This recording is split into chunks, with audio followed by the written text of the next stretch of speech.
Louder. Because we have a fantastic session for you right now. The closing session is going to be amazing. All geared up. I hope you, as Dina was mentioning, I hope you, taught your American colleagues what cricket is all about. All right. We move on to the valedictory session. What can I say about this gentleman who's going to come up on stage? He's just awesome. Everybody around the world knows his name. If you are a lover of cricket, I'm sure you wouldn't forget that 281 runs that he scored. Woohoo, yes. Go that side.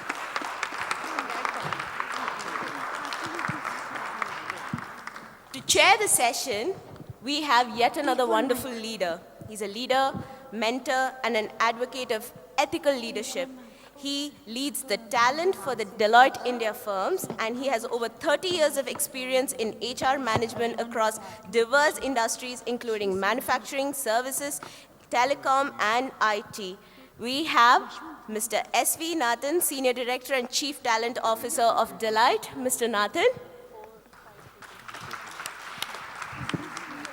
And we have with us the very, very special Laxman. The video.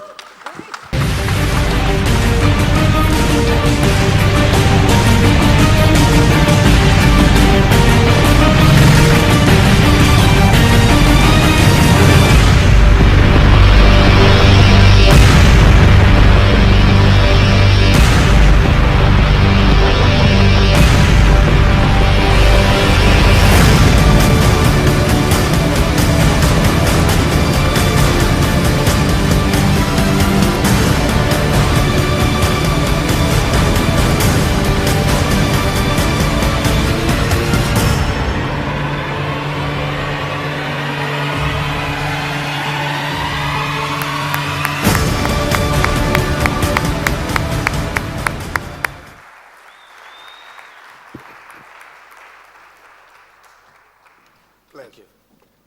Please.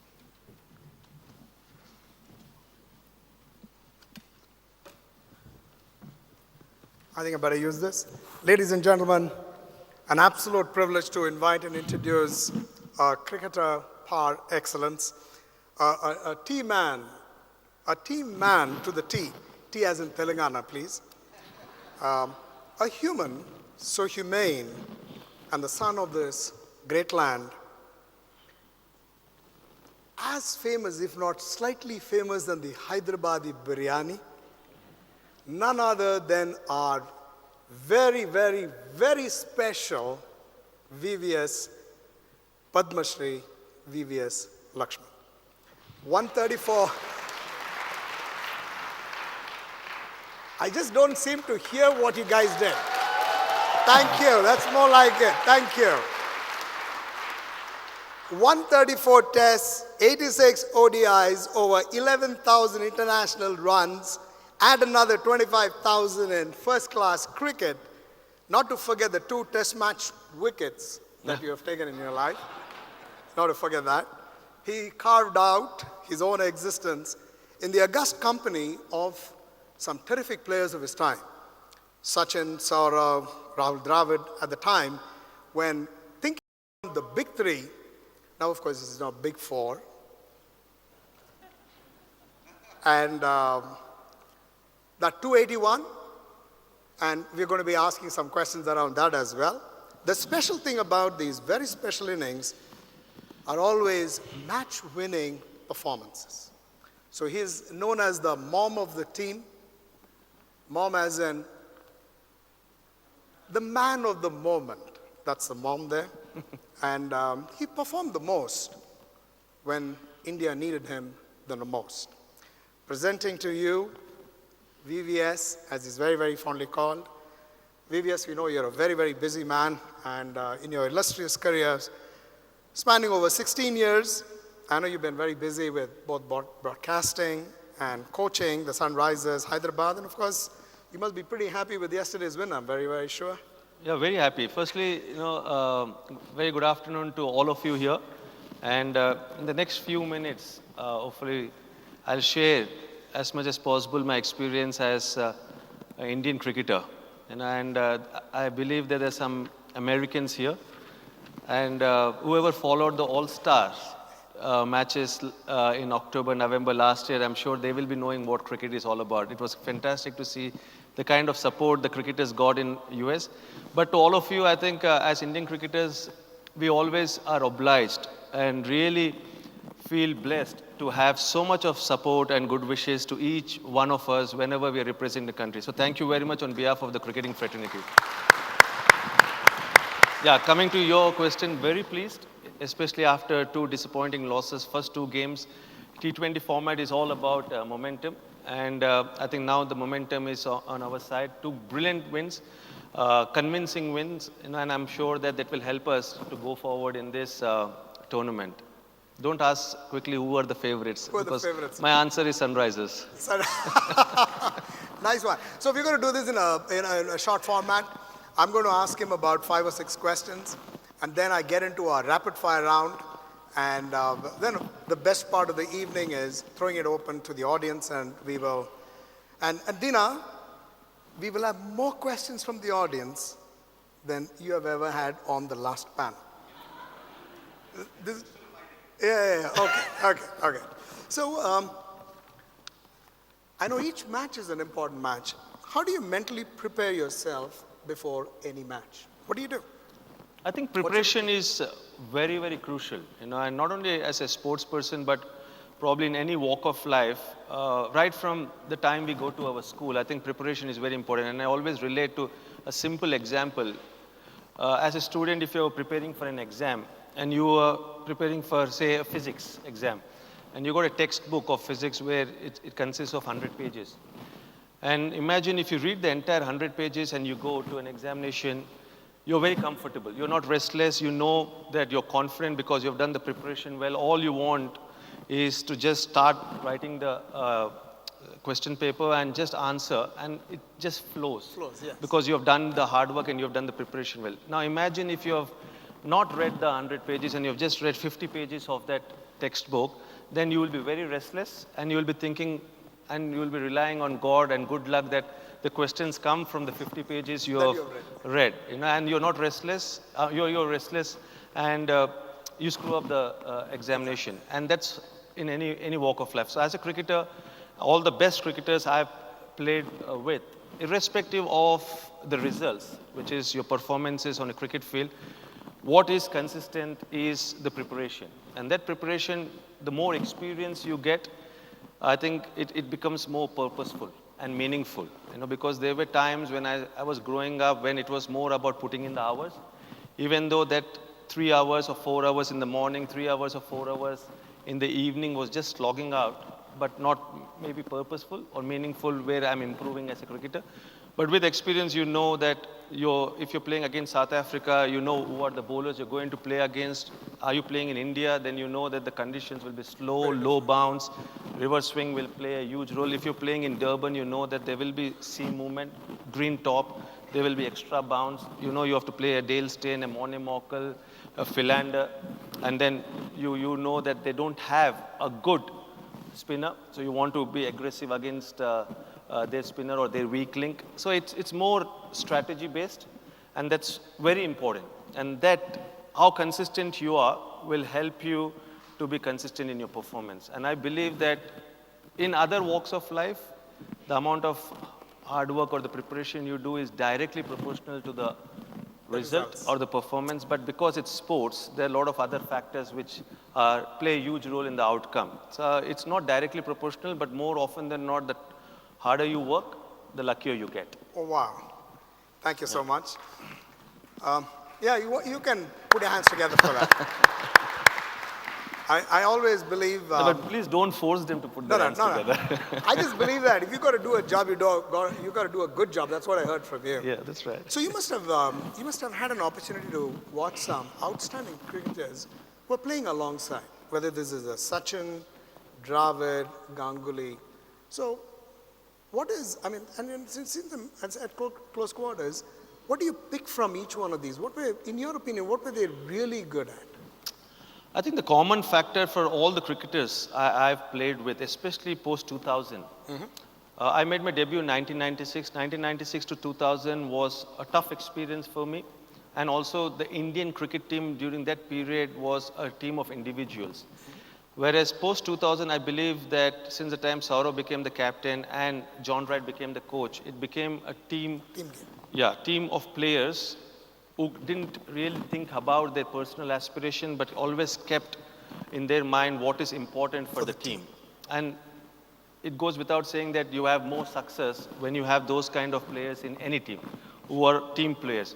Talking about Sachin, Rahul, Saurav, Kumble, I mean, the list goes on.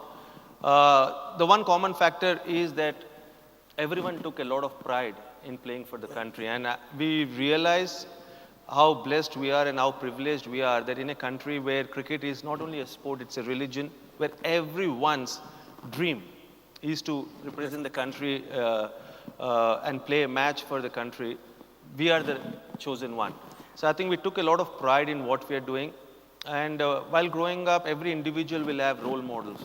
But we were fortunate that we used to feed from the positivity of each one of us within the group. So we had respect for each other. We had admiration for each other. At the same time, we used to share what is required for each other to improve as individuals, to improve as a batsman, as a bowler, as a fielder, and improve as a team. And so all of them were role models. And for me, Sachin was the perfect role model because he was treated like a god.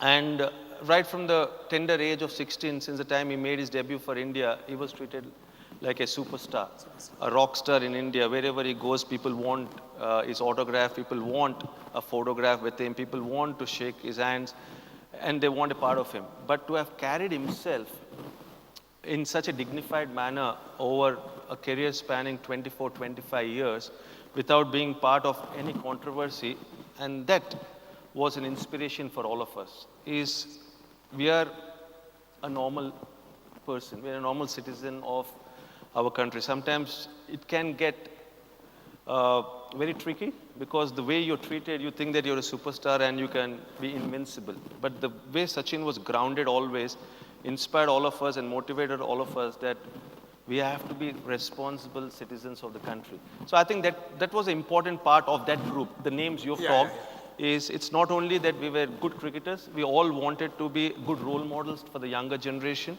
We wanted whoever are watching us on television or watching us on a cricket ground want to get inspired and become good human beings. And the better they are as human beings, automatically they will lead a very inspiring lives and they inspire younger generation to realize their goals. So one was the cricket aspect and one was the human aspect, which was equally important for us. Fantastic.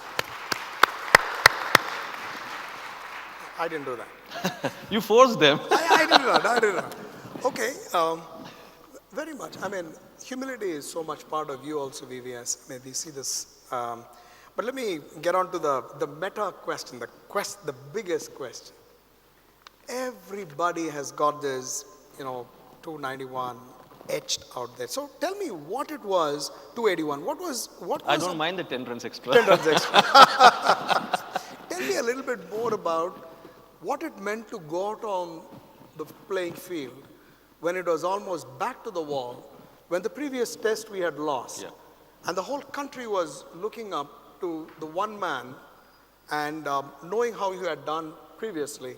What was it to walk out there, live through that whole day, and then come up trumps and of course, to start off with, country weren't looking up to VVS Laxman to do that or play that kind of innings because prior to that, I didn't do anything significant in international cricket, barring the 167 I got against Australia in Sydney.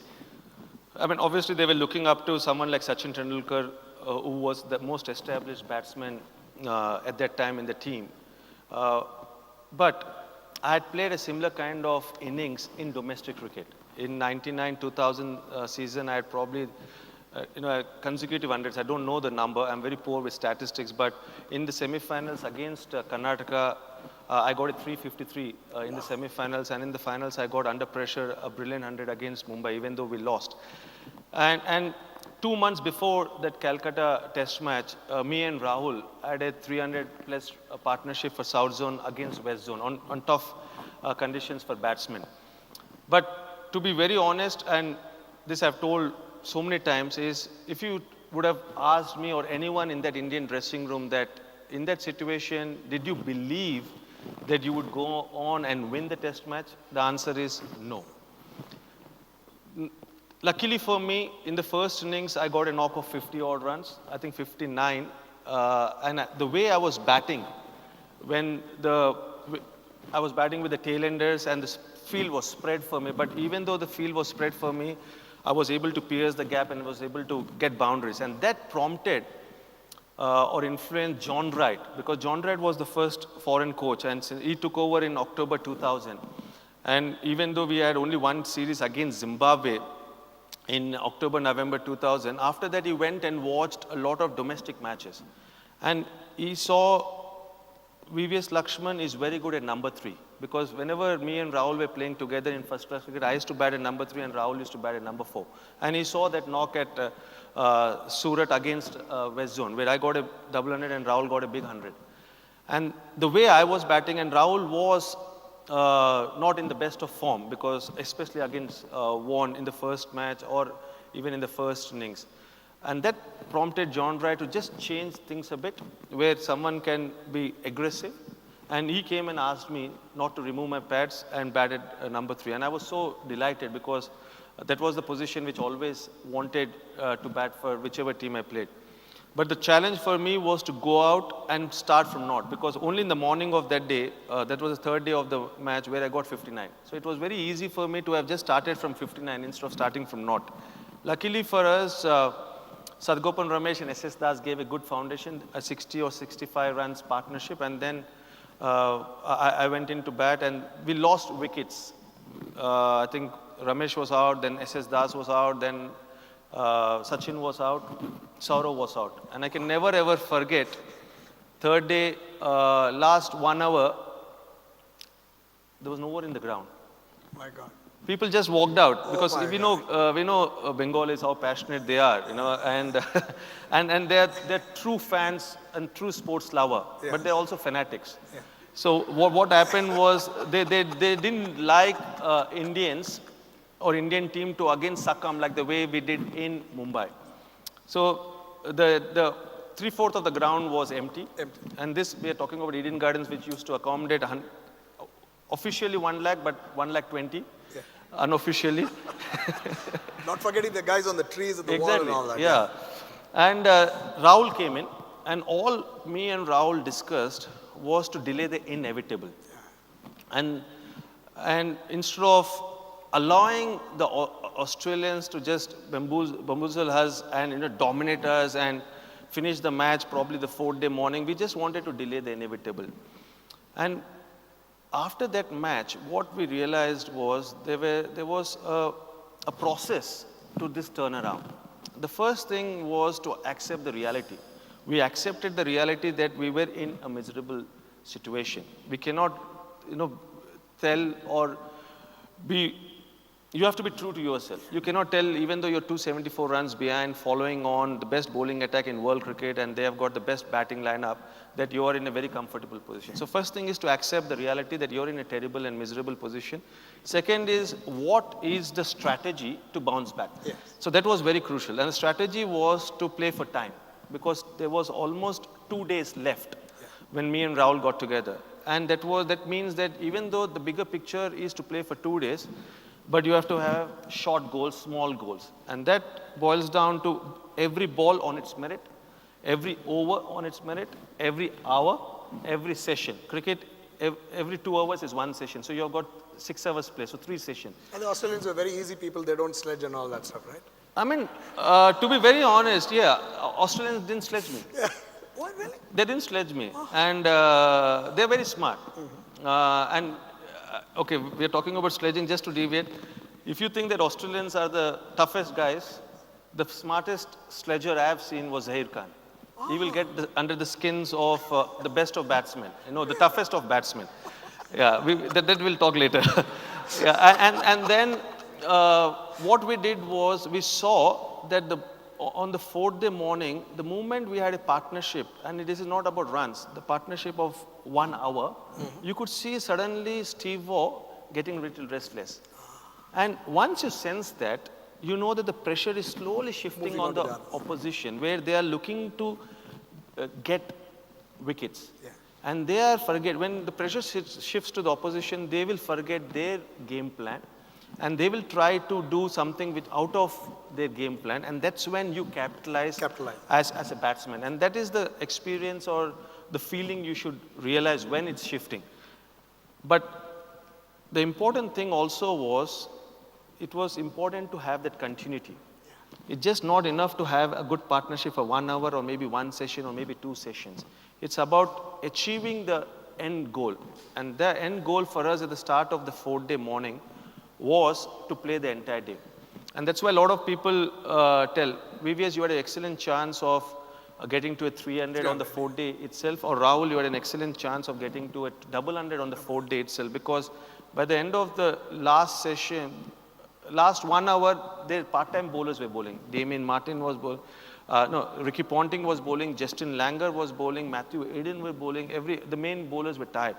But our focus was, it was not about our personal aspiration, but to go undefeated and not out the entire day. And that was the battle we won. And on the 5th day, we still had a tough challenge, because it was the chase was probably just around 300 odd runs, and Australian batting lineup was an attacking batting lineup, and wicket was still playing well. So still Australians had a good chance of winning the test match.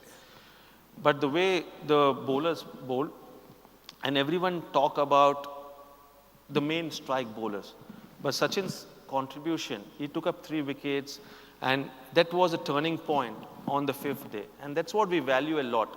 It's not only about the big performances, but the small performances also help the team to win the games. Like Hemang Badani came, he was the 12th man, he came as a substitute and he took a brilliant catch in backward short leg. And I believe that that test match and that test series against Australia, because even the Chennai test match was a close game. It was a nail-biting finish. In the end, we held our nerve and we won the test match. And eventually the test series. That test match and that test series gave us the confidence or a template that irrespective of how tough the situation is to never give up and to fight till the last wicket is taken or the last run is scored. And we were in similar situation after that. Like I still remember the 2003-4 Adelaide test match, where again we were under a lot of pressure. And Rahul this time went on to score a big double 100 and I got a 148 in that, and we went on to win the test match. So I think that test series was probably the turning point in Indian cricket, not necessarily because of the magnitude of that test match in Kolkata, but the change in our mindset was very evident post that test match and test series.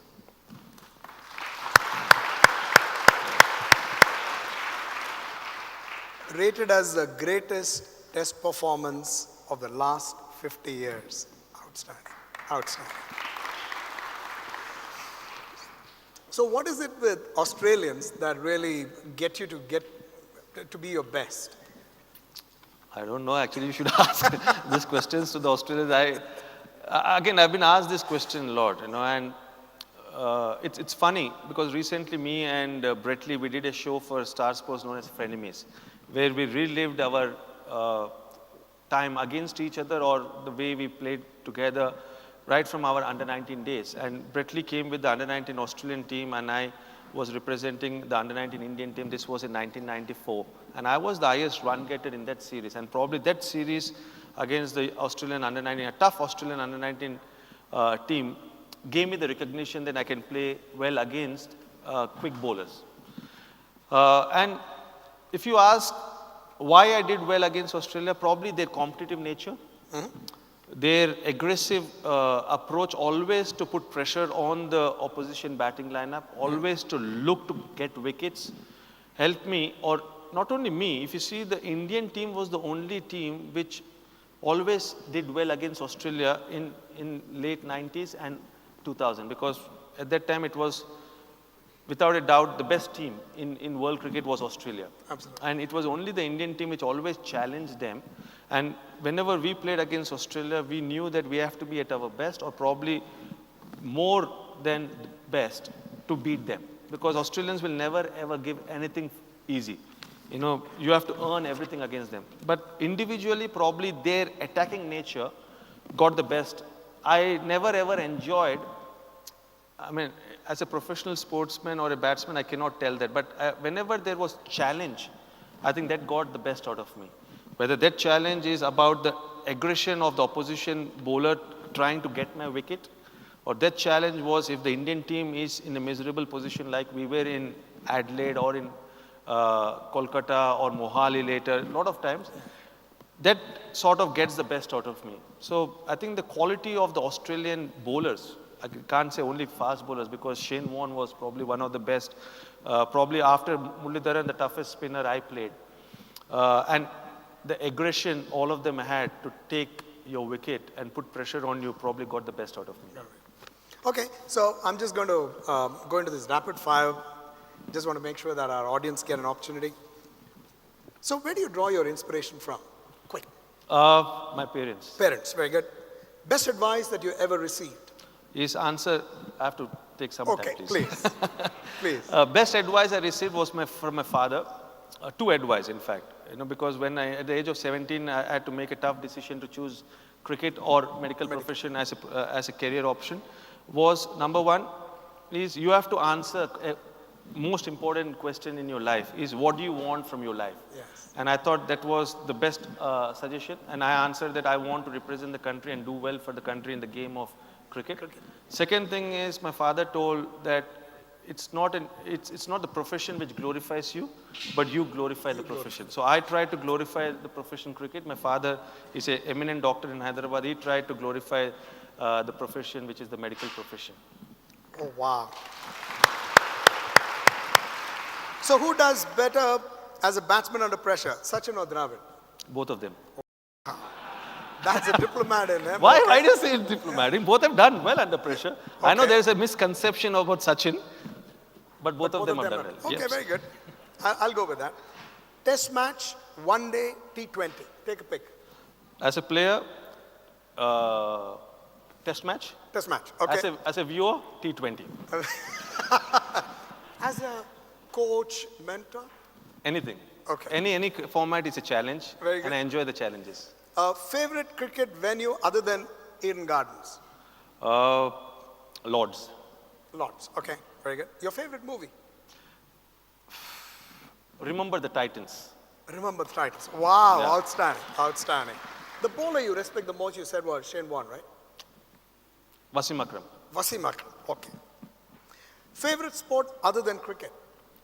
Badminton and squash. Okay, badminton and squash. Yeah. Favorite cricket stroke? Straight drive. Straight drive. One regret? No regrets. No regret. Very good. What really drives you, VVS? What drives you?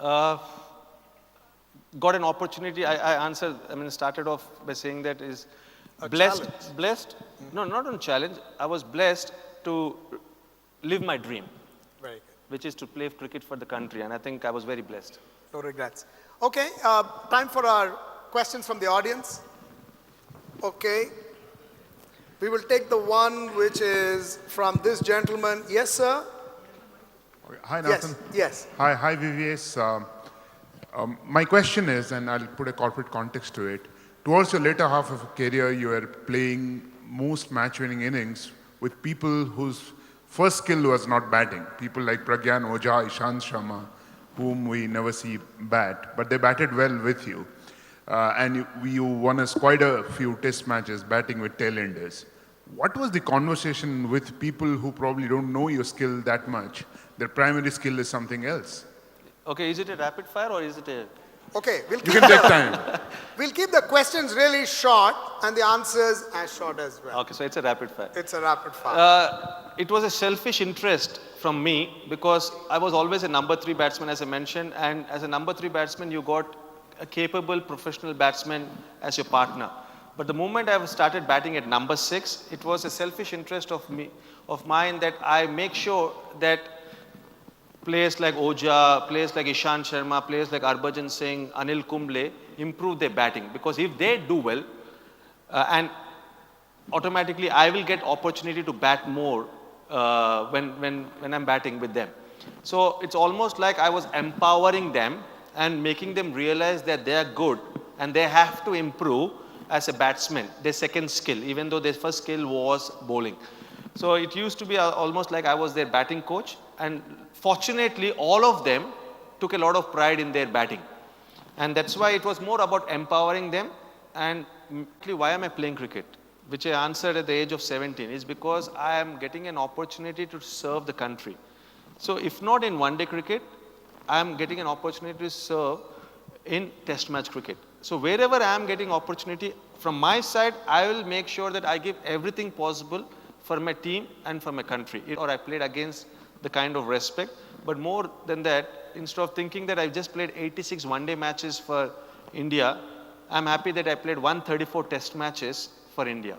So it's about thinking and thinking about the positives. But again, thinking about your main goal. And for me, the biggest goal was, till I play my last match for India, it's an opportunity to serve the country. Yeah, I have a question here. Let's take this question from this gentleman, please. Yeah. So, Laxman, you mentioned that prior to 2000, Indian team was basically made of individuals. Yeah. And after 2000, it became a team. What did Saurav Ganguly and John Wright do to convert individuals into a team? I would credit John Wright a lot. Yes, Saurav did fantastic. And what did Saurav do well was identify the core group. Any good team will have one designated captain, but they will have a core group who are leaders within the group. Saurav identified 6 or 7 core group members, and the number one thing, if you remember 2000, it was tough period for Indian cricket, especially after the match fixing scandal broke out. So the number one criteria for Saurav, or the quality he wanted from this core group members, was integrity. And he knew that irrespective of whether Saurav as a captain is talking to each individual in the team, this core group will communicate the right things to the youngsters. The second thing he did was identify match winners, like a Sehwag, like a Zahir Khan, Ashish Nehra, Harbhajan was brought back. So identify the core group, identify talented match winners, and repose a lot of faith in them. Because as a cricketer, or as any member of any team, from your leadership group, what you want is security. From your leadership group, you want consistency. From your leadership group, you want them to be having empathy to each one. And also to be, when I talk about consistency, it's about just because of 1 or 2 good performance, you cannot be praising them, or just because 1 or 2 bad performance, you cannot say that he's a bad player. So just with 2 performance, you cannot fluctuate in the way you treat a player, which Saurav was very good at. He gave a lot of security. But what changed Indian cricket was John Wright. The attitude John Wright got as a first overseas coach. Quickly, an experience. This was in Delhi, 2000 test match against Zimbabwe. SS Das was making his debut and he gets to a 50. Now, how many members of that squad were actually on the balcony applauding their colleague who got the first 50 of his career, which is a big milestone for any batsman? There were only 4 guys. And John Wright was not at all happy about that, and he was shocked. And then he came in and he gave a piece of his mind to each one of us, saying that you got a player, a colleague of yours, it's almost like he's a family member, he's achieving a milestone, and only 4 of you are there on the balcony applauding him. What about the rest of the guys? And that sort of changed each one's thinking. It's not about individual performance. There was times when someone gets 100, someone gets a 5-wicket haul, but if the team loses, it didn't matter. But there was a time post 2000 when even if you get 100 or 200, this 281 wouldn't have been anything, didn't have any meaning to me, or 188 wouldn't have any meaning to Rahul, or hat-trick Harbhajan took against Australian Kolkata wouldn't have any significance to Harbhajan if India wouldn't have won that game. So that was very important. So that changed the psychology of the entire team, which was driven more from superstardom than actually treating each and every player and giving them respect and importance. Quickly, 2002 we won in Edingley against England. There were Rahul who got 100, there was Sachin who got 100, there was Saurav who got a big 100. But as a team, while the man of the match was probably Rahul or Sachin, I don't remember, but as a team, our man of the match was Sanjay Banga. Because Sanjay Banga was not a conventional traditional opener. He was a makeshift opener. But in seaming conditions which held the English bowlers, Sanjay Bangar was there. I think he played almost 4 hours and probably played around 200 plus balls for his 60 odd runs, which was probably the turning point of that test match. Because of Sanjay Bangar's effort, we were in a comfortable position which allowed Saurav, Sachin and to get big scores. So I think it's about recognizing the small efforts from not only the guys who achieve milestones, but each and every small contribution has to be recognized. And that was the change which John Wright got in. It's a change where each one of the team is an important member of the team. There is no one like superstars or seniors, and as a youngsters or as not superstars, everyone has to be treated similarly, consistently, and everyone on the same platform. But ultimately, it's all 11 who are going out and doing a job for your team. It's not 1 or 2 guys who are doing job for the team. So that's a huge change. Outstanding. Gentlemen, that will be the last question for the day. Keep this really short, please. Yeah, very quick question. VVS, in your I'm lucky career, to Hold on, please. That's the bowl question. VVS, in your career, how did you manage your stress with a huge expectation from fans? Yeah, I think the first 4 years was a great experience for me, because playing for the first time for the country and achieving your wildest dream, you're very happy. But you try to fulfill the expectations of your mother, your father, your friend, each one of cricket following nation, because everyone has different expectation from me or anyone in the team. And then quickly you realize that ultimately you have to fulfill your own expectations, because everyone's expectations from you may differ. How can you fulfill each one's expectation? But as long as you fulfill your own expectation, and that expectation should be in line with the expectations of the team, you're happy. So I think it's important to think about the things which you're in control. And I think these two you're in control, because you know what your coach, what your captain want from you, you know what you want from you. So as long as I fulfill that, I'm happy. Regarding stress, I think without stress, you cannot, I wouldn't use the word stress or pressure, but I think it's an opportunity.